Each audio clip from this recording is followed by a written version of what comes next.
Monsieur le Président, au-delà des débats partisans que nous pouvons avoir et des familles politiques auxquelles nous appartenons, le fait est que la nation québécoise existe et qu'elle est pour l'instant dans une fédération qui devrait reconnaître son existence et lui reconnaître une autonomie plus grande. C'est le combat qui est mené au Québec depuis l'existence de la fédération. Certains pensent que ce n'est pas possible et proposent l'indépendance. Certains pensent que c'est possible et tentent d'y arriver. C'est pourquoi j'ai salué ce matin la décision du premier ministre d'affirmer qu'il y avait quelque chose de brisé dans la Constitution canadienne qu'il devait réparer. Et donc, je salue cette lucidité. J'allais lui poser des questions sur la mécanique, comment il va s'y prendre, mais un événement important s'est produit. 4 heures avant le dépôt officiel de la proposition du premier ministre, le premier ministre du Canada, d'une façon inélégante, en chemise, en marchant, en répondant à une question sans s'arrêter, a dit au premier ministre de la nation québécoise, « Il n'en est pas question ». Il a dit, « Vous connaissez ma position, on ne rouvre pas la Constitution ». J'aimerais entendre le premier ministre sur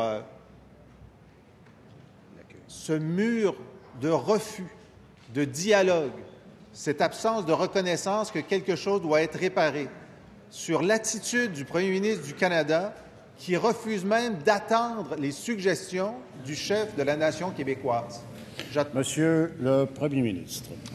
Merci, Monsieur le Président. Sur un sujet semblable, je crois et j'espère que sur beaucoup d'enjeux, nous serons capables de faire l'unité ici dans cette Chambre. Là où on différera, c'est probablement l'objectif ultime, bien sûr. On aura l'occasion d'échanger là-dessus aussi. Je voudrais dire également qu'avant de juger les réactions, on va attendre que les gens aient lu le document. Je pense que c'est la moindre des choses, de lire le document, d'en voir les détails, la logique. C'est un document qui a pris 2 ans de travail, qui est présenté aujourd'hui, et je pense qu'il mérite le respect d'une lecture par tous et toutes approfondie et respectueuse, même s'il peut y avoir des différences.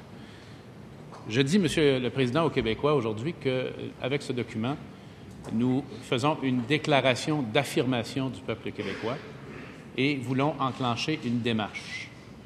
Quelle est cette déclaration? C'est que nous formons une nation et que la conscience que nous avons d'être une nation, en fait, est antérieure à 1867.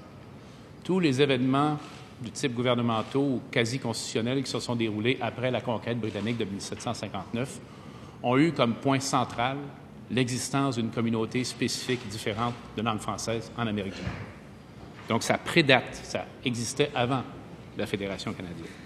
Notre nation est démocratique, elle est libre de ses choix. Elle a déjà exercé ses choix à quelques reprises.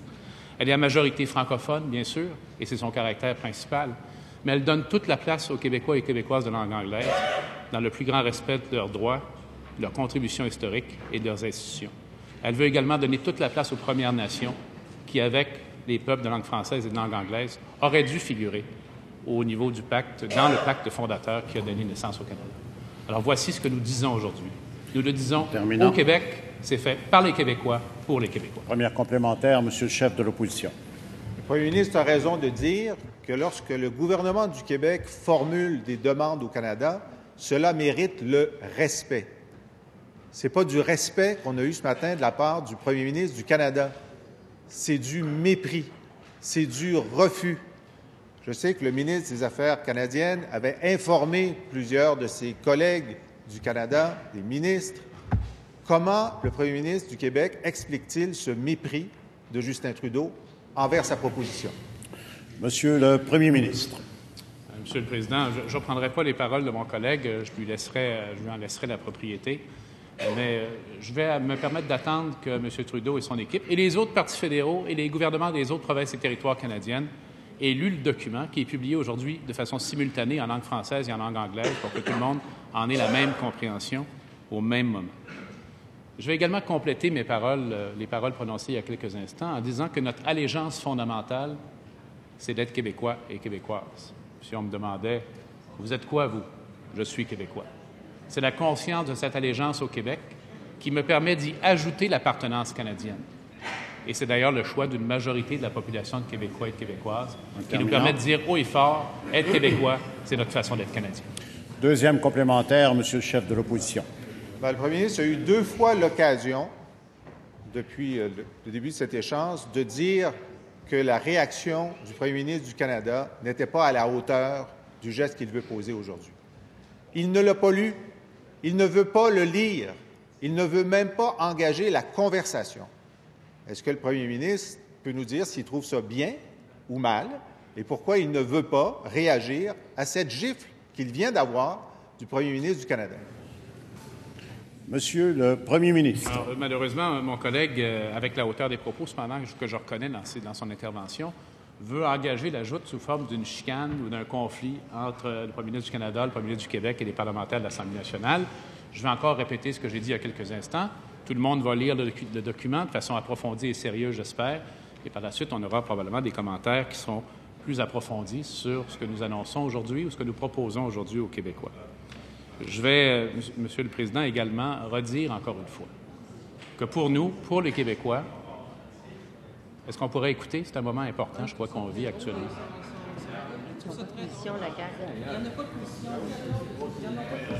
Alors, pour les Québécois, c'est une occasion de réaffirmer à nos compatriotes canadiens que le Québec, le Canada demeure un pacte. Troisième complémentaire, Monsieur le chef de l'opposition. J'ai félicité ce matin, et je réitère, le premier ministre et son gouvernement de reconnaître, dans des mots très durs, que sans la signature du Québec dans la Constitution, les Québécois, et je les cite, sont des exilés à l'intérieur de leur propre pays. Maintenant, il faut reconnaître aussi, lorsque le Canada nous dit non, et le premier ministre du Canada vous a dit non ce matin sans même vouloir vous lire. Alors, on s'attendrait à un peu plus de colonne vertébrale et de dire que peut-être le premier ministre du Canada n'est pas le seul à parler pour le Canada. Il lui demander de le lire. Monsieur le Premier ministre. C'est exactement ce que je viens de dire. Et puis j'ajouterais également, Monsieur le Président, que le Canada ne se résume pas à la personne du premier ministre du Canada, ni même au gouvernement actuellement à Ottawa ou aux partis politiques formant le gouvernement.